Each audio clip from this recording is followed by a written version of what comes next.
están? Estamos en travesía.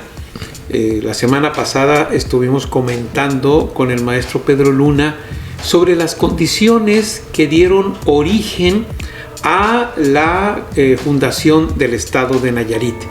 Hicimos un recuento de las condiciones que se dieron prácticamente desde el siglo XVIII, un poco antes de la independencia de nuestro país, donde San Blas sirvió como un puerto de salida a quienes militarmente, burocráticamente querían seguir expandiendo los intereses de la corona española, y finalmente dejaron una infraestructura que comenzó a ser aprovechada los primeros años del siglo XIX, desde donde, cuando México se declaró independiente, comenzaron a llegar empresarios, comenzaron a llegar gente que no solamente traía capitales, sino que tenía una idea de cómo ir fundando a través de estos, no se puede llamar enclaves, pero sí regiones donde pudieran comerciar, pudieran fabricar cosas y hacer un comercio con todas las naciones independientes que se encontraban en América. Sí.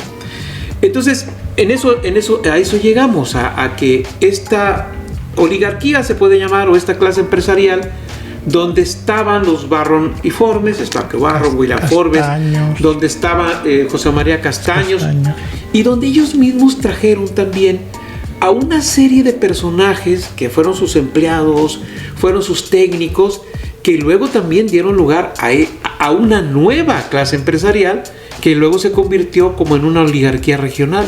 Pedro. Sí. Sí, bueno, me da mucho gusto estar en esta parte de travesía, y el tema es este siglo XIX tan definitorio en la historia de nuestro estado. 1821, la consumación de la independencia, y uno de los países que está sumamente preocupado por la independencia, no solamente de México con sus regiones, sino de América Latina en general, es Inglaterra. Todo el mundo sabe los grandes apoyos que los ingleses en diferentes formas estaban mandando o llevando a los que se levantaban en armas en esta cuestión para la independencia. Y ellos son los que, de hecho, el primer tratado de libre comercio de México va a ser con Inglaterra. Y este Tepic,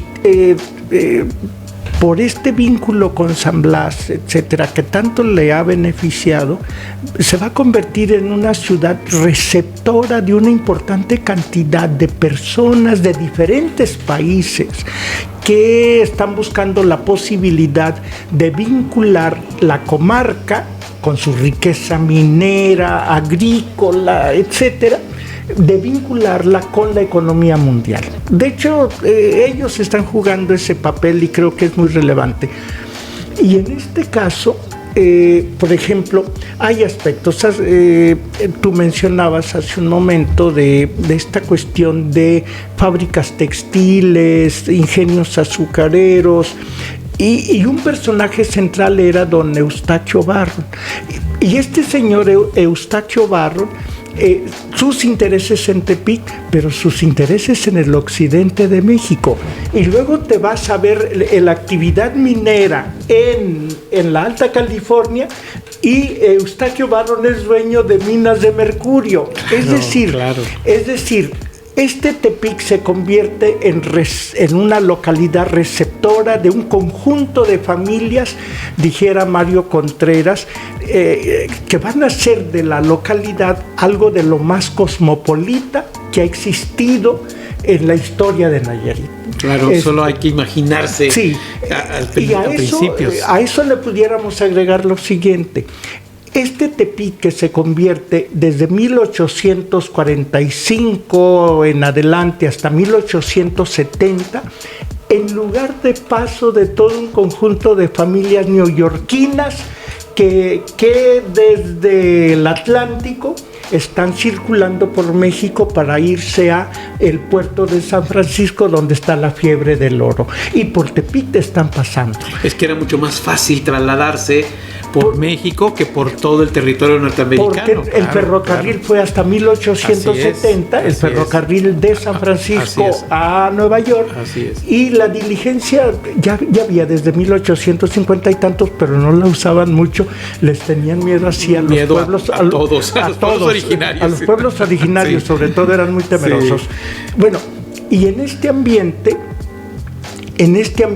de importante cambio económico, etcétera, siempre hay algo un sector social que siempre resulta como menos favorecido. Este proceso de cambio y modernización, etcétera, les trastoca su dinámica cultural a tal grado que todo eso va generando un caldito de cultivo para que emerja un movimiento que va a cobrar una gran fuerza, y ese movimiento es de Manuel Lozada, ese movimiento de inconformidad, etcétera, encabezado por Manuel Lozada. Es que esta parte yo creo que es fundamental entenderlo.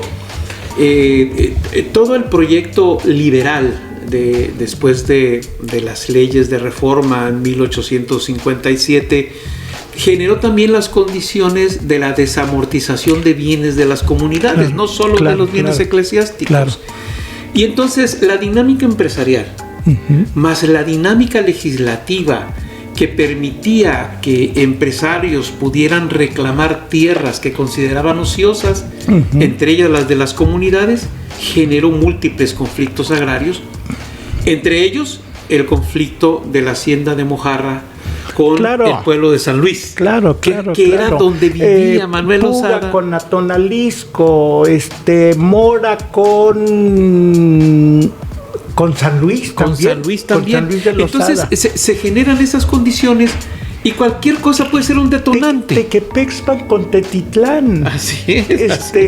Se convierte en un polvorín todo esto, y el gobierno de Guadalajara, por su capacidad militar que pudiera tener, etcétera, con dificultad no tuvo la capacidad para enfrentar todas estas movilizaciones, etcétera, de guerrillas, de inestabilidad en general.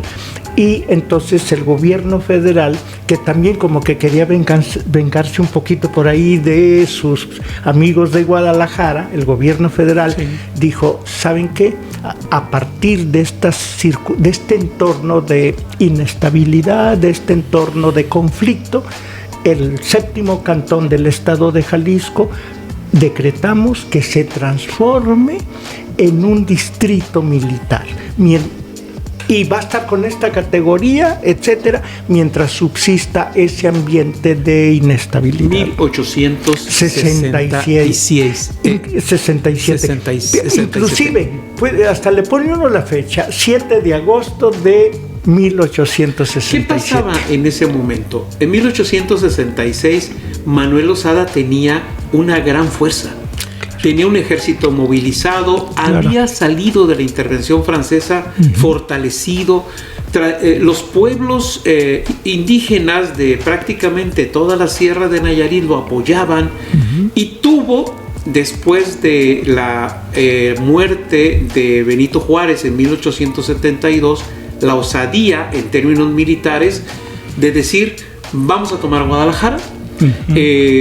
Vamos a iniciar una guerra contra el gobierno mexicano de Lerdo de Tejada, y fue derrotado en la Mojonera. Pero era el momento en que estaba la fuerza militar de Lozada y política más intensa. Posteriormente a la derrota militar de Lozada, que fue en 1873, muerte de Lozada, la oligarquía regional y la clase empresarial nayarita mantuvo la fuerza, y por supuesto el gobierno federal ya no entregó a Jalisco los territorios de Nayarit. Entonces fue cuando se gesta el tema del territorio de Tepic. Fíjate que sí, hay un detalle ahí. Si el decreto decía que mientras subsistiera este ambiente de inestabilidad, entonces la élite tepiqueña empezó a hacer provocar, favorecer toda una serie de movilizaciones para que se dijera, no, siguen con inestabilidad, no puede regresar a ser séptimo cantón. Incluso poquito antes de Inclusive a todo esto se le llamó el movimiento de los zadistas sin Manuel Lozada. Con Juan Lerma. Con nuevos liderazgos, sí, con otros territorios, etcétera, pero bien difícil de romper, de pacificar, etcétera, sí, ¿no? Lo que ocurrió finalmente fue que al amparo ya de la pacificación encabezada por Porfirio Díaz, después de los años 80, después de que Manuel González sí les regaló les donó a la oligarquía el tema del territorio, entonces es esta clase empresarial donde ya estaban los Aguirre, sí, Don Domingo y Juan Antonio Aguirre, donde estaban los Gangoiti, los Lazarena, los Menchaca, es decir, la clase empresarial que ya va a estar alrededor de las fuerzas revolucionarias, sí, que después del estallamiento de la revolución y de su conclusión, detrás de ese interés que se manifiesta a través de los diputados constituyentes en febrero de 1917 para constituirse como Estado. Sí, yo pienso que ahí fue un aspecto muy importante. 12 de diciembre 1884,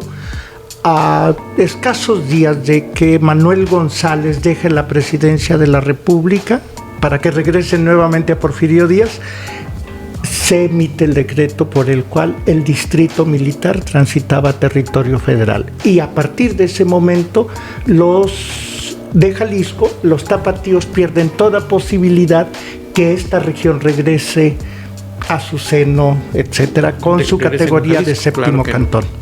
Uh-huh. Y bueno, al final de cuentas, estas son las condiciones que dieron lugar a que Nayarit tuviera las circunstancias económicas, fundamentalmente, políticas y sociales que tanto Cristóbal Limón como Marcelino Sedano y Juan Espinosa, que eran los diputados constituyentes de Nayarit a Querétaro, pero también Esteban Vaca Calderón, que era diputado por Jalisco. Y otro diputado por Sinaloa. Así es que eran nayaritas. Empujaran el tema de la entidad federativa de Nayarit como entidad federativa. Creo que esas fueron las condiciones que eran los objetivos de esta extraordinaria plática con el maestro Pedro Luna, con quien podemos estar charlando horas acerca de todos los detalles de la historia de Nayarit. Pero en principio ya hemos dejado cuáles fueron los hilos conductores, las etapas centrales que dieron lugar a que Nayarit tuviera las condiciones para ser entidad federativa. Muchísimas gracias, Pedro. No, al contrario, me da mucho gusto estar en este programa tan interesante. Gracias. Y seguramente estaremos tratando otros temas también igual de interesantes, que necesitan al menos tener un poco de oxigenación histórica, porque de repente podemos cometer el error de creer que el pasado no solamente no existe, sino que no sirve, cuando es totalmente al contrario. Nos sirve para explicarnos por qué estamos como estamos, por qué se da el presente, pero también para explicar de dónde venimos y qué identidad tenemos. Sí, con mucho gusto. Muchísimas gracias. Esta es Travesía, y con ello pues agradecemos muchísimo su atención. Gracias.